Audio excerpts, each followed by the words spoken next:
Kesehatan ini pergunakan untuk kebaikan ibadah kepada Allah. Allah cinta kepada seseorang hambanya yang kuat dan taat beribadah kepada Allah subhanahu ta'ala dibanding orang yang lemah. Ini yang perlu kita perhatikan.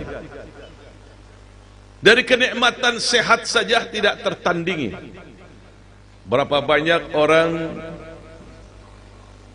gagal ginjal, membeli ginjal dari orang dengan puluhan juta. Pada akhirnya setelah dipindah pun tidak lama hidupnya.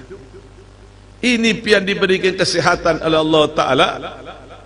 Ngaji aja masih susah, diajak kebaikan aja masih susah.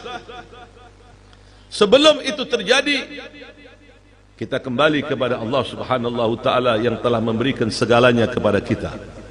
Kita kembali kepada Allah Subhanahu Ta'ala yang telah memberikan kenikmatan yang besar kepada kita. Ingat, kalau itu tidak kita pergunakan untuk di jalan Allah, maka kenikmatan itu akan diambil kembali oleh Allah Ta'ala. Hati-hatilah, waspadalah. Sebagaimana Allah Ta'ala mengambil kenikmatan kembali kepada iblis, dikeluarkan oleh Allah Ta'ala dari surga akibat sombong.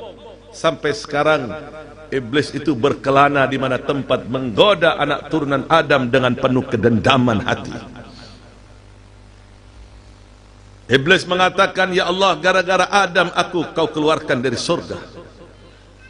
Aku akan goda anak turunan Adam. Dari depan, dari belakang, dari samping kanan, samping kiri. Illa ibadaka minhumul mukhlasin. Kecuali orang yang beribadah kepadamu dalam keadaan ikhlas, aku tidak sanggup untuk menggodanya, ya Allah.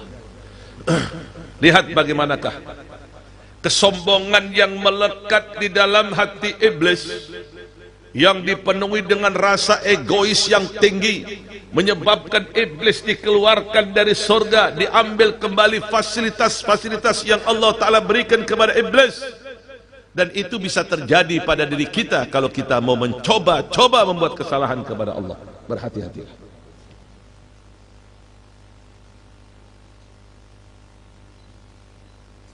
Diberi dagangan, perniagaan bagus, pasar bagus, laris manis, tapi ada maksiat yang istiqomah yang kalian lakukan, pasti hancur. Pasti hancur. Bisa jadi hancurnya begawian pian itu pada saat permulaan atau pada saat melimpahnya harta pian. Berbuat amalan-amalan yang mengundang murkanya Allah Ta'ala menyebabkan kehancuran. Berhati-hatilah. Makanya disebutkan di situ dalam kitab Minhaj Shawi fi Tariq As-Sada ala Ba'alwi yang dikarang oleh Imam Al-Qutub Al-Habib Zain bin Ibrahim bin Smith. Beliau mengatakan, mengutip ucapan Imam Ja'far Sadiq Ibn Muhammad Al-Bagir radhiyallahu anhuma, jikalau engkau ini menginginkan kenikmatan dawam, terus menerus kenikmatan itu ingin kau rasakan, ingin bertambah, ingin melipat gandakan kenikmatan penuh dengan berkah, fa'akthir minasyukri, maka perbanyaklah kalian bersyukur kepada Allah. Bersyukur kepada Allah. Alhamdulillah ya Allah. Nah, bersyukur di sini bisa bersyukur dengan lisan, dengan mengucapkan alhamdulillah. Syukur bil arkan, dengan bersujud syukur, dengan mempergunakan harta pian ini untuk di jalan Allah. Bantu itu pengajian, bantu itu masjid, bantu itu musola, bantu jalan-jalan yang berlubang tutup. Pergunakan harta pian ini untuk di jalan Allah sebelum Allah Ta'ala ambil kembali akibat kesalahan-kesalahan yang fatal yang pian lakukan. Berhati-hatilah. Jikalau engkau, kata Imam Ja'far Sadiq, mendapatkan rezekimu ini lambat, rezekimu ini terhambat, lambat, serat, terhimpit, perbanyaklah istighfar, mohon ampun kepada Allah Ta'ala, karena itu akibat kesalahan yang kau lakukan.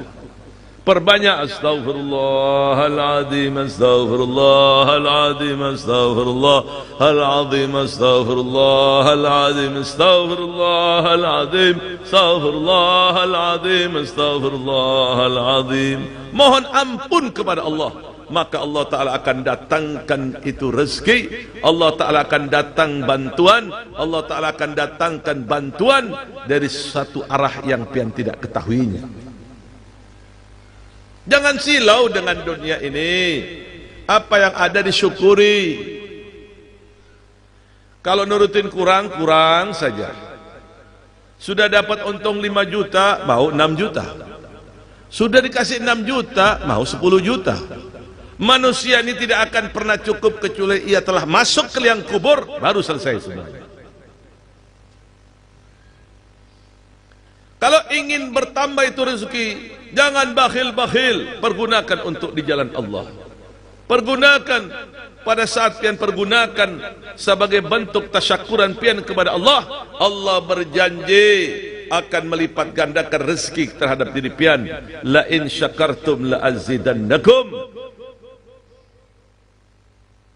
Demikian pula apabila seseorang mempergunakan hartanya untuk maksiat, tunggu waktu, pasti hancur, pasti, bukan hanya 100%, 1000% pasti akan hancur.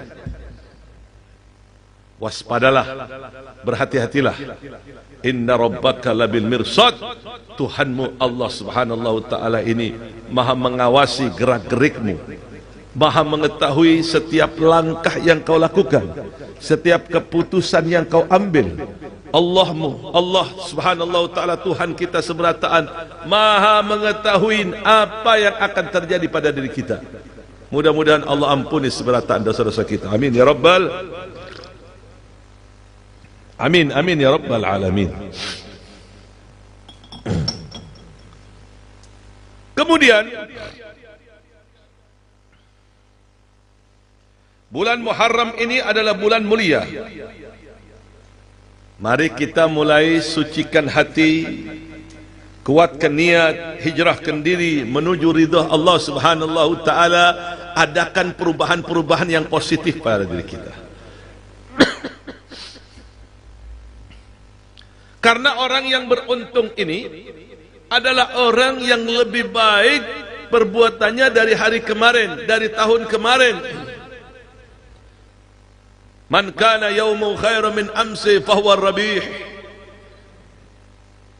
Barang siapa orang yang lebih baik perbuatannya dari hari kemarin, maka ia termasuk orang-orang yang beruntung. Memang untuk menjadi orang baik itu gampang.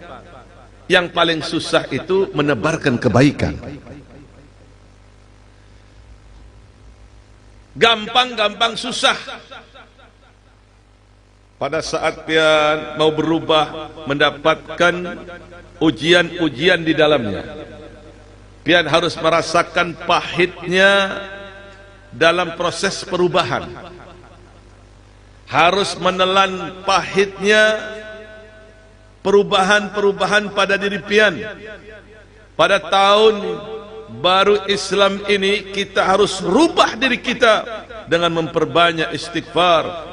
Lakukan perbuatan-perbuatan, amalan-amalan yang mengundang rahmatnya Allah.